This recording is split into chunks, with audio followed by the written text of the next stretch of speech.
PDIP kasih bocoran kasus mega korupsi yang akan dibongkar dalam dokumen yang kini tengah dikantongi Sekjen PDIP Hasto Kristianto. Juru bicara PDIP Guntur Romli memastikan bahwa Hasto saat ini memegang sejumlah kuncian kasus korupsi yang diduga terjadi di era pemerintahan Joko Widodo atau Jokowi selama 10 tahun ke belakang.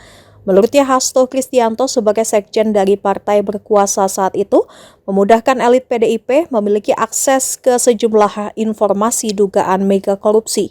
Dalam wawancara Sapa Indonesia Pagi Kompas TV Senin 31 Desember, Guntur Romli memberikan bocoran satu mega korupsi yang sempat tenggelam di era Jokowi. Yakni kata Guntur Romli dugaan korupsi ekspor biji nikel ilegal yang hampir dibongkar ekonom senior mendiang Faisal Basri. Saat itu Faisal Basri mengungkap dugaan korupsi ekspor biji nikel yang membuat negara rugi ratusan triliun. Saat itu, kata Guntur, Faisal Basri sudah diminta internal KPK menyelidiki kasus itu. Namun di tengah jalan kasus tersebut tiba-tiba saja hilang. Saat ditegaskan apakah kasus ini akan menjadi salah satu yang disorot PDIP dalam mengungkap skandal mega korupsi di era Jokowi, Guntur pun menjawab pasti.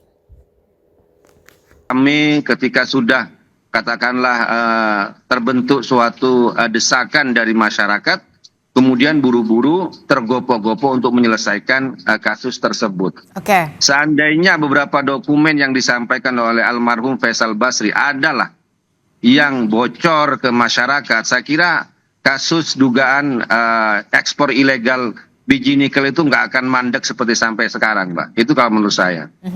Gitu. Oke, jadi akan dibongkar atau enggak nih? Pasti dibongkar itu, Mbak. Pasti. Kapan? Itu. Pasti. Kapan hal yang mudah itu? Jadi dipublikasikan dulu baru dilaporkan, gimana?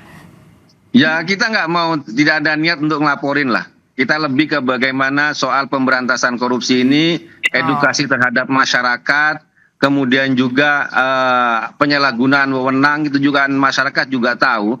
Dan kenapa meskipun sudah ada yang namanya undang-undang, sudah ada namanya lembaga, stucknya itu di mana gitu kan? Ya karena ya di internal lembaga penegak hukum juga terlibat, petinggi negaranya juga terlibat, ya anggota parlemennya juga terlibat. Gimana kita mau kasus itu jalan kalau semuanya itu terlibat? Maka itu ya harus ada dorongan dari masyarakat itu sendiri itu, Mbak.